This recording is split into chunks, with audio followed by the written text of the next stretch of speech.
নমস্কার বন্ধুরা, welcome to my channel housewife সন্ধ্যা।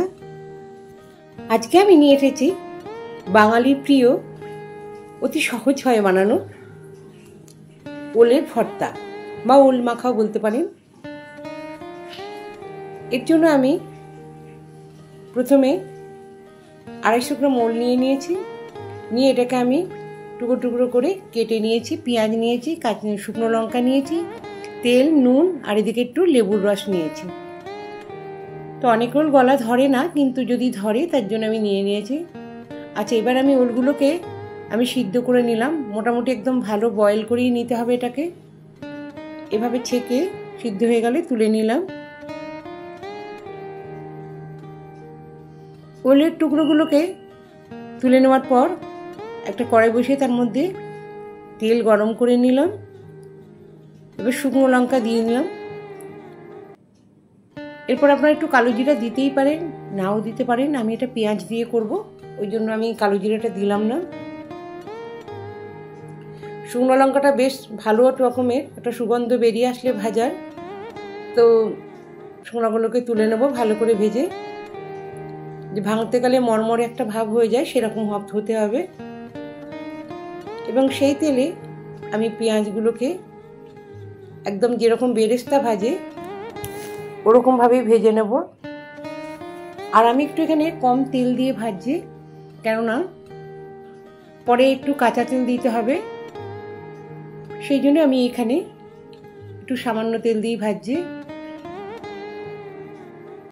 এবার এদিকে আমি রেডি করে নিচ্ছি শুকনো লঙ্কাগুলোকে একদম একটু নুন দিয়ে ভালো করে মেখে নিচ্ছি। যে লঙ্কাগুলো যে মরমরে ভাবটা ছিল সেটা যাতে একদম খুব তাড়াতাড়ি ভালোভাবে ম্যাশড হয়ে যায়, ওর জন্য।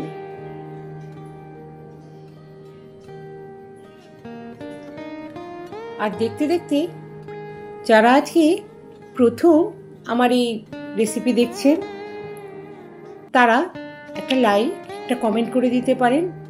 আর ভালো লাগলে অবশ্যই সাবস্ক্রাইব করে আমার পাশে থাকবেন। আর পুরনো বন্ধুদের জানাই অনেক ভালোবাসা এত সুন্দরভাবে আমার পাশে থাকার জন্য।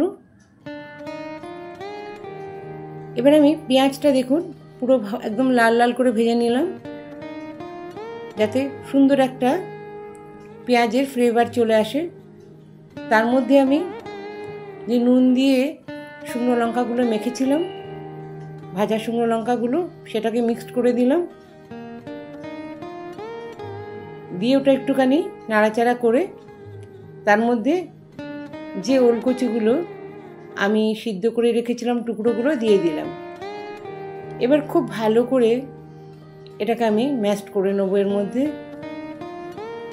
যাতে যে ওল মাখা যেরকম হয় আর কি, আমরা আলু মাখা খাই সেরকমভাবেই করছি এটা। আর এটা সত্যি খেতে অসাধারণ গরম ভাতের সঙ্গে। এইভাবে পুরোটাকে এভাবে ম্যাশ করে নিচ্ছি। আপনারা আগেও ওটাকে ভালো করে হাত দিয়ে ম্যাশ করেও দিতে পারেন, তাহলে সম্পূর্ণভাবে এটা হয়ে যাবে, একদম পুরো কোনো দানাদার থাকবে না ওর মধ্যে। আর আমি এটাকে সেভাবেই করলাম। এরমভাবে করতে করতে আমার পুরোটাই ওভাবে ম্যাশড হয়ে যাচ্ছে। দেখুন পুরো একদম অল্প একটু হয়ে গেল, একদম মিশে গেছে। এইভাবে কিছুক্ষণ ভাজা ভাজা করে নেবো এটাকে,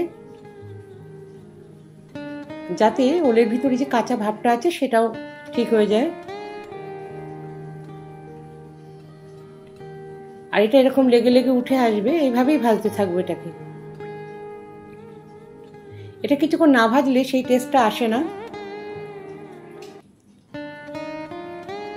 একদম দেখুন এভাবে পুরোটা হাতে একটুও থাকছে না, লেগে থাকছে না বা দানাদার থাকছে না, এভাবে ভেজে নিলাম। এটা আমি কড়াইয়ের মধ্যেই করে নিচ্ছি, হাত দিয়ে মাখবো না। পরে আমি এর মধ্যে কিছুটা কাঁচা তেল দিয়ে সেটাকে আমি মেখে নেব।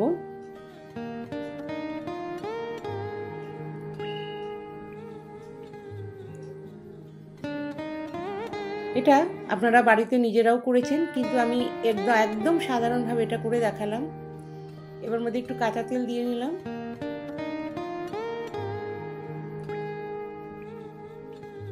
দিয়ে এবার হয়ে গেছে, এটা আমি তুলে নিচ্ছি। এইভাবে নামিয়ে নিয়ে একটু কাঁচা তেল এর মধ্যে দিয়ে দিলাম, আর হাফ চামচ মতন লেবুর রস এর মধ্যে দিয়ে দিলাম, আর গরম ভাতের সাথে পরিবেশন করুন। ভিডিওটি দেখার জন্য সকলকে অনেক ধন্যবাদ।